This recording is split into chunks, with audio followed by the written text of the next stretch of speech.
Good morning students. हमने future perfect tense का affirmative sentence और नेगेटिव सेंटेंस रीड कर लिया था और आज हम इंटरोगेटिव सेंटेंस पढ़ेंगे।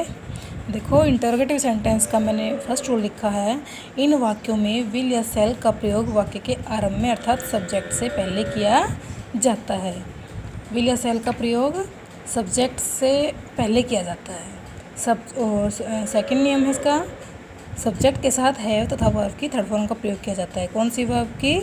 थर्ड फॉर्म का प्रयोग किया जाता है। और सब्जेक्ट के साथ हैव लगता है और फिर वर्ब की थर्ड फॉर्म लगती है और वाक्य के अंत में प्रश्नवाचक चिन्ह लगाया जाता है। तो प्रश्नवाचक चिन्ह तो इंटरोगेटिव नेगेटिव सेंटेंस में सभी में लगता है, चाहे कोई सा भी टेंस हो। ये बात तो आपको याद ही रखनी है। और बस इसके दो इम्पोर्टेंट ये रूल्स हैं, जैसे कि मैंने बताया कि वाक्य के आरंभ में विल या सेल का प्रयोग करते हैं, यानी कि सब्जेक्ट से पहले, और सब्जेक्ट के साथ हैव तथा वर्ब की थर्ड फॉर्म का प्रयोग किया जाता है। वर्ब की थर्ड फॉर्म का प्रयोग किया जाता है। अब इसका जैसे फॉर्मूला है, विल या shall plus subject plus have plus verb की third form plus object plus other, last में क्वेश्चन मार्क। अब मैंने इसका एग्जाम्पल लिखा है, क्या माली कल शाम तक सभी पौधों में पानी दे चुका होगा? क्या माली कल शाम तक सभी पौधों में पानी दे चुका होगा? Will the gardener have watered all the plants by tomorrow evening? क्या बताया था कि सबसे पहले विल या सेल, विल का प्रयोग किया है।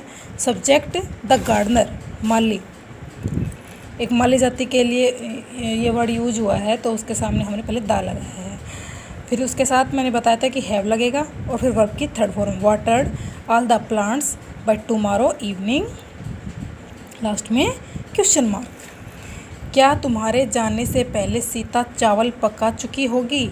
क्या तुम्हारे जाने से पहले सीता चावल पका चुकी होगी? तो वही सबसे पहले विल, सब्जेक्ट, हैव, वर्ब की third form. Will Sita have cooked rice, ये अपना ऑब्जेक्ट है, और फिर बिफोर यू गो, और लास्ट में question mark. Will Sita have cooked rice before you go, और लास्ट में क्वेश्चन मार्क। अब हमारा फ्यूचर परफेक्ट टेंस का इंटरोगेटिव नेगेटिव सेंटेंस पढ़ेंगे हम। इंटरोगेटिव नेगेटिव सेंटेंस में फर्स्ट रूल मैंने लिखा है, इन वाक्यों के आरंभ में विल या सेल का प्रयोग कर्ता से पहले किया जाता है। कर्ता के तुरंत बाद नोट प्लस हैव के साथ वर्ब की थर्ड फॉर्म का प्रयोग किया जाता है। वही वर्ब की थर्ड फॉर्म का प्रयोग होगा और प्लस में नोट, हैव से पहले नोट और कर्ता के तुरंत बाद, सब्जेक्ट के जस्ट बाद नोट और उसके बाद हैव और हैव के साथ वर्ब की थर्ड फॉर्म, और लास्ट में वही क्वेश्चन मार्क जरूर लगेगा। रचना सूत्र, विल या shall plus subject plus not have plus third form of verb plus object plus other, last में क्वेश्चन मार्क। इसका एग्जाम्पल है, क्या हमारे सोने से पहले माताजी खाना नहीं पका चुकी होंगी? क्या हमारे सोने से पहले माताजी खाना नहीं पका चुकी होंगी?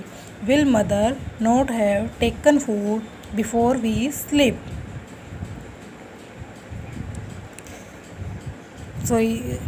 इसमें खा चुकी होंगी है, मैंने पका चुकी होंगी बोल दिया, खा चुकी होंगी। विल या सेल का प्रयोग प्लस सब्जेक्ट मदर, उसके बाद नोट हैव और फिर वर्ब की थर्ड फॉर्म खा चुकी होंगी, यानी कि टेकन, टेक की third form taken food before we sleep, और लास्ट में क्वेश्चन मार्क।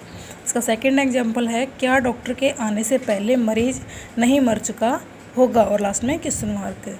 क्या डॉक्टर के आने से पहले मरीज नहीं मर चुका होगा? विल पेशेंट नॉट हैव, इसमें सब्जेक्ट कौन है? मरीज। Not have dead before doctor comes, dead before, ये डाई की third form dead before doctor comes, और लास्ट में क्वेश्चन मार्क। इसका थर्ड एग्जाम्पल है, क्या विशाल कल शाम तक यह कहानी पूरी नहीं कर चुकेगा?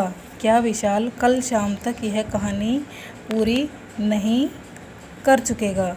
Will Vishal not have completed, complete पूरी करने, मतलब इसकी थर्ड फॉर्म है कंप्लीट की, completed this story by tomorrow evening, और लास्ट में क्वेश्चन मार्क। जैसे कि मैंने बताया कि निश्चित समय के पहले बाय का प्रयोग किया जाता है और इसी तरीके से यहाँ बाय का प्रयोग किया गया है। Will Vishal not have completed this story by tomorrow evening, और लास्ट में क्वेश्चन मार्क।